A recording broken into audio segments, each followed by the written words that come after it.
Ang papaalis na figure ay wala ng iba kundi si Deseo. Nagpakawala siya ng isang tahimik na buntong hininga, iniisip sa sarili, salamat naman. Mukhang naging maayos ang lahat sa huli. Kahit na natalo si Yong-an sa laban, ipinakita niya sa lahat ang kanyang tunay na potensyal. Nakakuha siya ng pagkilala at pinayagang manatili sa Mount Hua. Sa ganitong paraan, hindi na siya magiging sword demon. Naglalakad si Deseo nang bigla siyang napatigil nang makita niya si Gia at ang nakabibighani nitong ngiti. Hinihintay kita. Medyo nagulat si Deseo. Hinihintay niyo po ako, aking binibini. Nagtaka rin si Gia sa sarili, ano ito?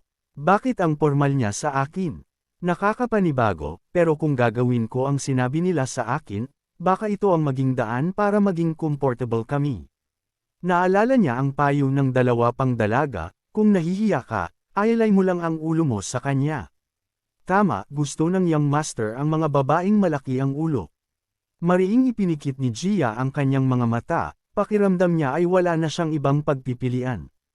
Kasabay ng pag-iisip na iyon, itinungo niya ang kanyang ulo at sinabing, para sa araw na ito lang, maaari mong gawin ang anumang gusto mo. Pagkatapos ay itinaas niya ang kanyang mga kamay na parang sumusuko, na labis na ikinagulat ni Deseo. Naisip niya sa kalituhan, ano ba ito? Saan ba galing ang kakatwang babaeng ito? Samantala, nakakaramdam ng matinding kahihiyan si Gia.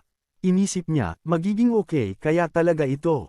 Bigla, iniunat ni Deseo ang kamay at marahang tinapik ang ulo ni Gia. Ang simpleng kilos na iyon ay nagpula sa mukha ni Gia Katsuong. Naisip ni Deseo ng may awa, kawawa naman. Ang ganda pa naman ng mukha niya, pero halatang may saltik. Nang bumalik si Gia sa kanyang upuan, ang ibang mga dalaga ay puno ng pananabik. Narito na siya, sabik na nagtanong si Lin Yen, oh, anong nangyari? Sumingit si Hana, nakapagdesisyon ka na ba? Babalik ka na ba sa pamilyang Gia? Nagliparan ang mga tanong sa kanya, pero nanatiling tahimik at tulala si Gia. Ang kanyang mukha ay parang lutang, tila humiwalay ang kanyang kaluluwa sa katawan. Inuulit-ulit niya sa isip ang imahe ng napakagwapong si Deseo. Pagkatapos, nakapagdesisyon na siya. Nagpa siya akong manatili pa rito ng mas matagal. Sakto namang umalingaw ang boses ng referee sa arena. Magsisimula na tayo sa susunod na laban. Nagningning ang mga mata ng mga dalaga. Magsisimula na. Bumaling ang referee sa isang dambuhala at maskuladong lalaki at ipinakilala ito, Fan Kai ng Northern Fan Family. Nang makita ang kanyang dambuhalang pangangatawan, may nagkomento sa karamihan, ang taong iyon ay parang isang baka sa laki. Dagdag pa ng katabi nito, siguradong napakalakas niya. Pagkatapos ay itinuro ng referee ang isa pang manlalaban, isang napakagwapo at seryosong binata. Ang kanyang kalaban ay si Namgang Son ng pamilyang Namgang.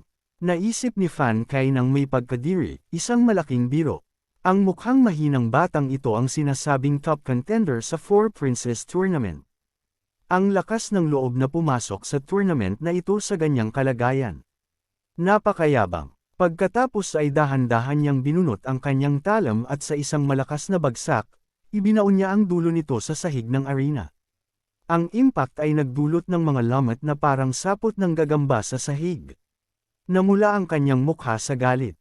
Isang boses ang dumagundong, dudurugin kita at papatunayan ko na ang swordsmanship ng Northern Fan Clan ang pinakamagaling sa buong Central Plains.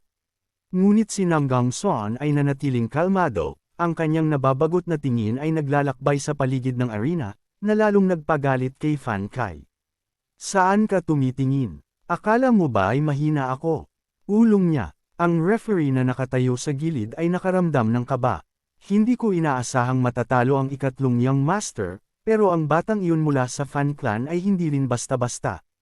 Ang banal na enerhiyang nanggagaling sa kanya ay kakaiba.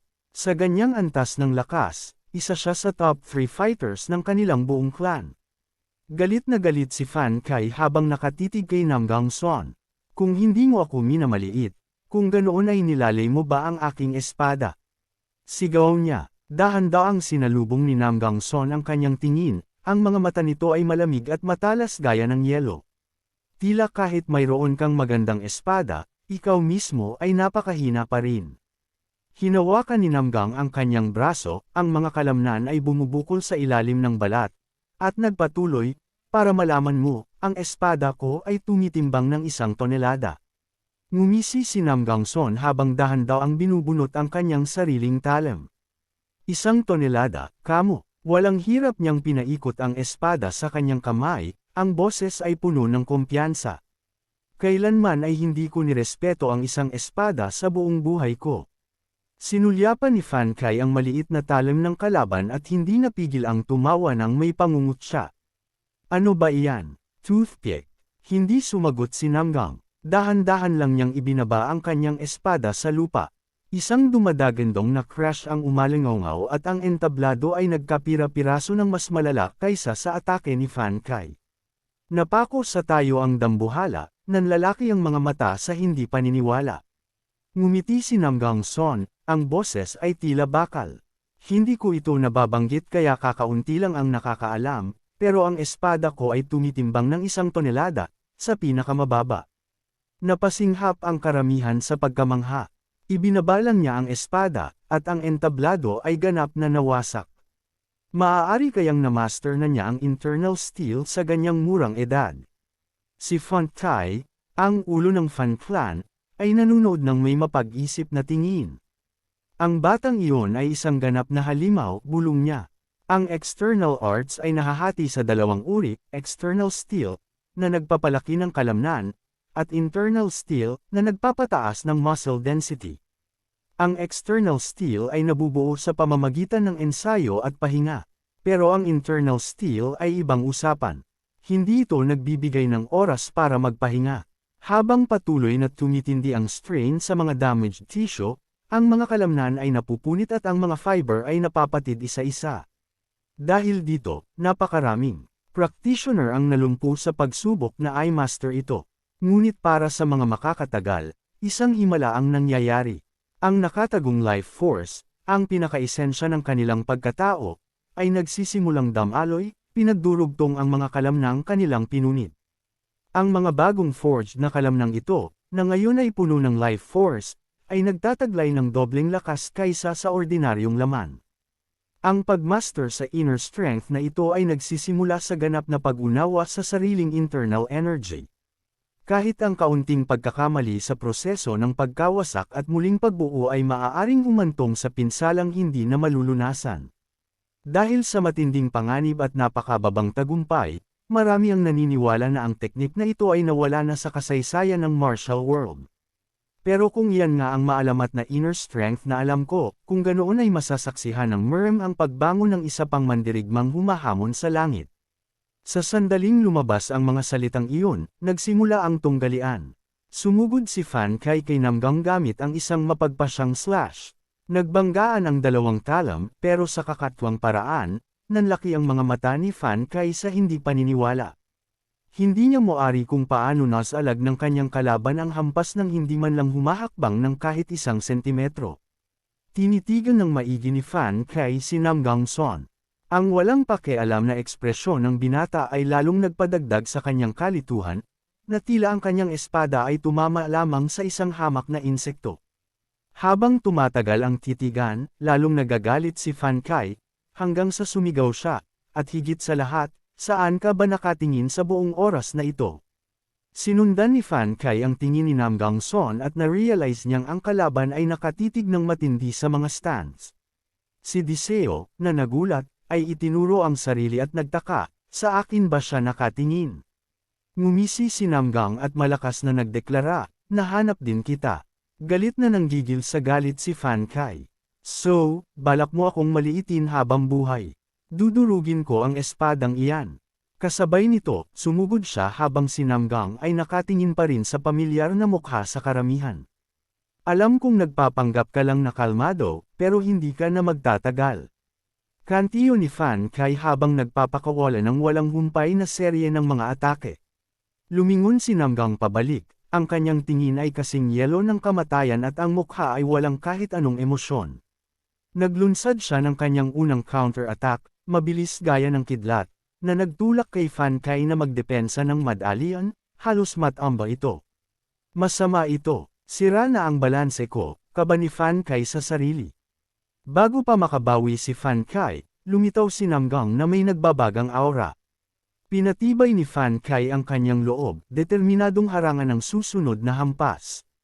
Gaya ng kanyang inaasahan, matagumpay na nasalag ni Fan Kai ang marahas na pagsugod ni Namgang Son, at nakaramdam siya ng kaginhawaan. Naharangan ko, mas madali pala ito kaysa sa inakala ko. Gayunpaman, nanatiling kalmado si Namgang Son habang naglalunsad ng isa pang serye ng mga atake. Sinundan ni Fan Kai ang direksyon ng espada ng kalaban, iniisip na sa wakas ay nakikita na niya ang landas ng mga atake. Kung magpo-focus lang ako sa depensa, liliwanag ang isip ko at masusuri ko ang sitwasyon. Kahit dahado pa rin, ang mga hampas ng espada ni Fan Kai ay dumadaloy ng sunod-sunod. Unti-unti, kahit kaunti lang, nararamdaman niya ang sariling lakas na sumisibol. Habang lumalaban pabalik, kinalkula niya ang kanyang estratehiya. Sa sandaling magkaroon ka ng kahit kaunting butas, aatake ako. Naisip niya ang eksena ng kanyang pagkapanalo at napangisi sa sarili. Nagkomento si Namgang Jan ng may excitement, ngayong nasa main tournament na tayo, ang tunay na lakas ng lahat ay lumalabas na. Nakaka-adapt na siya sa mga atake ng ikatlong Young Master. Si Diseo naman ay nanunood ng may awa. Napakakaawa-awa. Gulat na sumagot si Namgang Dion, sino ang tinutukoy mo? Ang ikatlong Young Master. Agad itong itinanggi ni Diseo. Hindi, gago. Ang kalaban niya ang tinutukoy ko. Sa tingin niya ay may pag-asa pa siyang manalo, pero sa totoo lang, ang ikatlo kong kapatid ay nagpapainit pa lang. Nang marinig ito, natigilan si Namgang Dion. Sinasabi mong warming up pa lang ito. Baliw na. Patuloy pa rin sa pagtulak si Fan Kai, determinadong lumaban hanggang sa huling hininga. Kaunti na lang, isip niya. Nagpakawala si Namgang Son ng isang malalim na buntong hininga, at agad itong nakilala ni Fan Kai bilang ang gintong pagkakataong hinihintay niya. Sa isang malakas na ulong, nagpakawala siya ng 5 Tiger Gate Slashing Blade, third form, na sinundan agad ng 3 Tiger Severing Strike. Ang mga mabangis na tigre na nabuo mula sa enerhiya ng kanyang talam ay sumugod ng diretso kay Namgang Son. Ang karamihan sa stance ay naghiyawan sa excitement. Nakuha rin kita, isip ni Fan Kai. Hinihintay ko ang sandaling iyon nang magbago ang paghinga ni Namgang. Kung hindi stable ang kanyang breath control, hihina rin ang kanyang martial arts. Ito na ba ang tsansa ko? Pinapanood ni Diseo ang eksena, ganap na namangha. Ang stance na iyon, iyan ang mismong stance na ginamit ng ikatlo kong kapatid para makuha ang titulong Iron Dragon. Ang stance kung saan itinataas niya ang kanyang espada ng mataas. Si Fan Kai, na puno pa rin ng kumpiyansa, ay sumigaw, panalo na ako, Namgang Son. Pero nanatiling matatag si Namgang Son, hawak ang maalamat na posture na iyon.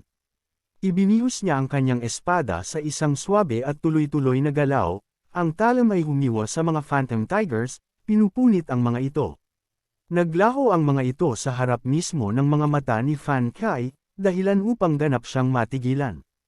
Ang hangin mula sa kanyang espada ay nagpakawala ng isang marahas na atake na nagpatalsik kay Fan Kai at nagpabagsak sa kanya sa lupa. Ang mga manunood ay napasinghap sa hindi paniniwala. Gaya niyon, bumagsak si Fan Kai sa harap ng pambihirang kapangyarihan at hindi matitinag na katatagan ni Namgang Son. Itinutok ni Namgang Son ang kanyang espada sa kanyang nakababatang kapatid. Hihintayin kita sa ituktok. Nang makitang bagsak na ang kalahok, agad na idineklara ng referee, Young Master Namgang Son ang nanalo. Sa mga stance, natulala si Diseo.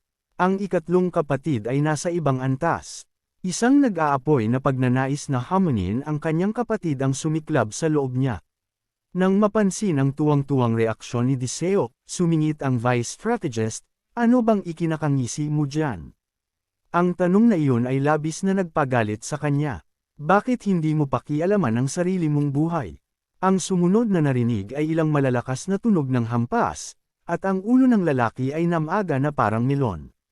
Sa ibaba, isang malakas na boses ang nag-anunsyo, ang susunod na laban ay magsisimula na.